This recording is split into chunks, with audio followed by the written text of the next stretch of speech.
এই প্রথম পূর্ব মেদিনীপুরে দুটি লোকসভা আসন তমলুক ও কাঁথিতে তৃণমূলের টিকিটে লড়ছেন না অধিকারী পরিবারের কোনো সদস্য। তমলুকে প্রার্থী তৃণমূলের IT cell in charge Debangshu Bhattacharya এবং কাঁথিতে প্রার্থী পটাশপুরের বিধায়ক তথা জেলা পরিষদের সভাধিপতি উত্তম বারিক। গর্দারদের হারিয়ে দুটি আসনই ছিনিয়ে নেবে তৃণমূল, কনফিডেন্ট উত্তম। নিশ্চিতভাবে রাজনৈতিক জমি তো কখনো সোজা নয়, তার কারণ আমার বাবা এমপি নয়, আমার বাবা এমএলএ নয়, আমার বাবা ব্লকের সভাপতি নন। আমি নিখিল ভারত জাতীয় কংগ্রেসের ছাত্র সংগঠন ছাত্র পরিষদের পতাকা নিয়ে রাজনৈতিক জীবন শুরু করেছি। পরবর্তীকালে ত্রিস্তর পঞ্চায়েত ব্যবস্থার পঞ্চায়েতে নির্বাচিত হয়েছি, পরবর্তীকালে জেলা পরিষদে নির্বাচিত হয়েছি, পরবর্তীকালে পটাশপুরের মানুষ আমাকে বিধায়ক হিসাবে নির্বাচিত করেছেন, আবার খেজুরির মানুষ জেলা পরিষদে আবার নির্বাচিত করেছেন। নিশ্চিতভাবে পথ চলতে চলতে রাজনৈতিক ময়দানে মমতা বন্দ্যোপাধ্যায়ের ছবি, মমতা বন্দ্যোপাধ্যায়ের উন্নয়ন, তৃণমূল কংগ্রেসের পতাকা জনসংযোগের মধ্য দিয়ে মানুষের কাছে পৌঁছে দিয়েছে। দাদা, এই প্রথম আপনি লোকসভা কেন্দ্র থেকে দাঁড়াচ্ছেন এবং এই প্রথমবারই দেখা গেছে যে তৃণমূল অধিকারী পরিবার ছাড়া লড়ছে এবং আপনার বিরুদ্ধে যিনি বিজেপির প্রার্থী রয়েছেন তিনি অধিকারী পরিবারেরই একজন। লড়াইটা কি কিছুটা টাফ? দেখুন, অধিকারী পরিবার আমাদের কাছে এরকম কিছু ব্যাপার নেই। তাই আমরা তো 2021-এ অধিকারী পরিবারের বিরুদ্ধেও লড়াই করেছি। 2021-এ তো আমাকে পটাশপুরের মানুষ নির্বাচিত করেছে।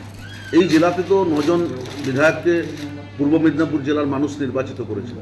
এই লোকসভা নির্বাচনে দুটো লোকসভার আসন আমাদের দৃঢ় বিশ্বাস, আমাদের আস্থা, ভরসা, বিশ্বাস মমতা বন্দ্যোপাধ্যায়ের উন্নয়ন মানুষের কাছে পৌঁছেছে। মানুষ ঘাসের ওপর জোড়া ফুল প্রতীকেই ভোটদান করবেন, আর দুটো লোকসভায় তৃণমূল কংগ্রেসের প্রার্থী জয়লাভ করবেন। দলের গোষ্ঠী দ্বন্দ্ব মিটিয়ে কতটা আশাবাদী জেতার? আমাদের দলে কোনো গোষ্ঠীদ্বন্দ্বই নেই। সূত্রের খবর জেলার 2 আসন জেতানোর আশ্বাস দিয়েছেন আপনি? হ্যাঁ, নিশ্চিতভাবে। তার কারণ আমি জেলা পরিষদের সভাধিপতি হিসেবে দুটো সাংগঠনিক জেলায় আমার যাতায়াত রয়েছে। সমস্ত রাজনৈতিক আমার তৃণমূল কংগ্রেসের সর্বস্তরের কর্মীর সাথে আমার সম্পর্ক ভালো রয়েছে। আমি গ্রাস রুট চিনি এই মেদিনীপুর জেলার।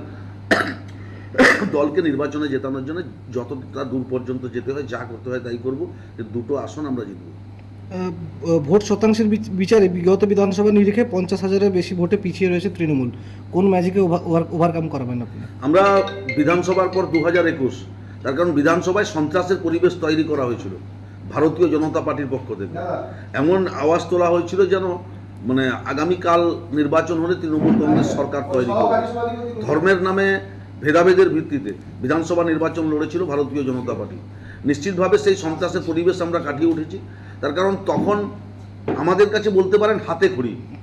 2021-এর বিধানসভা নির্বাচন আমাদের কাছে হাতে খড়ি। কেন না, বাংলার জননেত্রী, দেশনেত্রী মমতাময়ী মা মমতা বন্দ্যোপাধ্যায় কোলাঘাট থেকে দীঘা পর্যন্ত এই যে 16টা বিধানসভা কেন্দ্র, 25টি ব্লক, 223টি গ্রাম পঞ্চায়েত, যাবতীয় ক্ষমতা হলদিয়া উন্নয়ন পর্ষদ থেকে, দীঘা শঙ্করপুর উন্নয়ন পর্ষদ থেকে, একটা স্কুল কমিটি থেকে আরম্ভ করে সমস্ত রোগী কল্যাণ সমিতি থেকে শুরু করে যাবতীয় ক্ষমতা যাদের হাতে দিয়ে রেখেছিলেন তারা অধিকারী পরিবার।